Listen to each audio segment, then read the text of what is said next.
而努力，渐渐地忽略了父亲、母亲和故乡的消息。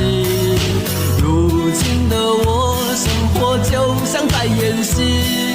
说着言不由衷的话，戴着伪善的面具，总是拿着微不足道的成就来骗自己，总是莫名其妙感到一阵的空虚，总是靠一点酒精的麻醉才能够睡去，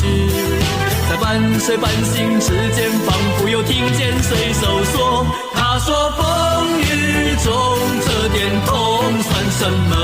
擦干泪不要怕，至少我们还有梦。他说风雨中这点痛算什么，擦干泪不要问为什么。